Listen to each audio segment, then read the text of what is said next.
As a personal virtue, tolerance can be a tricky attitude to master without becoming morally rudderless.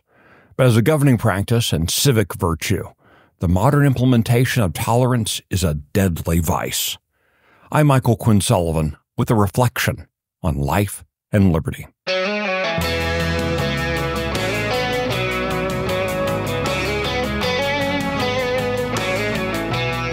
We're allowed in the polite company of the ruling elite only when we agree to tolerate that which should otherwise be intolerable. To enjoy the peace of the elite, we must stop pursuing public righteousness. Sure, it's all right in the privacy of your home to do moral things and think moral thoughts, but we're told that we must not allow that morality to influence our public life and decisions. The purveyors of sin and vice demand we tolerate their activities. That's because they know that with time and exposure, the solid mooring of morality can be worn away. Public tolerance becomes acquiescence, which slips neatly into participation. Think back to God's command to his people after he freed them from bondage.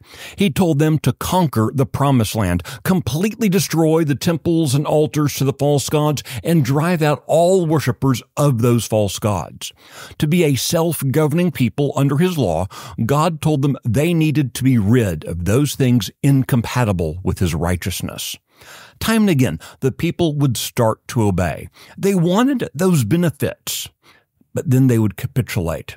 They would decide it was easier to tolerate the evil in their midst than to obey God. Time and again, their tolerance of false gods and false worship led to their enslavement and misery, often by the adherents of the false religions they were tolerating. We find this phrase repeated time and again. The people of Israel did what was evil in the sight of the Lord. And what they did always started with tolerating the presence of evil. Capitulation to sin begins with a toleration of sinful activity. We've all heard variations of the truism found in 1 Corinthians 15.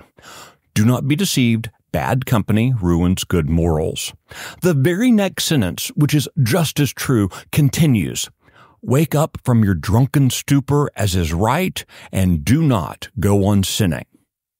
Any critique of society's tolerance of bad company is usually countered by a variation of, Jesus was so tolerant, why can't you be more like Jesus? It sounds so spiritual. Do they mean, though, the Jesus who overturned tables outside the temple and ran out the money changers with a whip? The Jesus who called the political leaders of the day a brood of vipers? That Jesus, the Jesus of the Bible, isn't welcome in the 2020s. Nowhere in Scripture do you find a Jesus who coddles unrepentant sinners. Nowhere do you find a Jesus who tolerates sin. You repeatedly find a Jesus who meets sinners where they are and then tells them to sin no more. Some do and follow him. Others leave.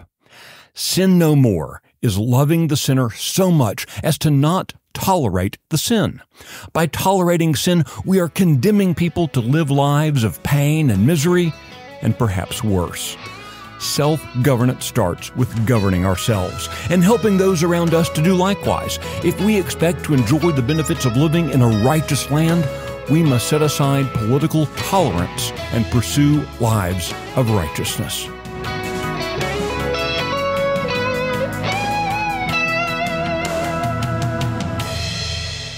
The Reflections podcast is presented by Texas Scorecard. If you like today's message, be sure to rate it, leave a review, and encourage your friends to listen. Today's edition was produced by Nick Shepard. I'm Michael Quinn Sullivan. Thanks for listening.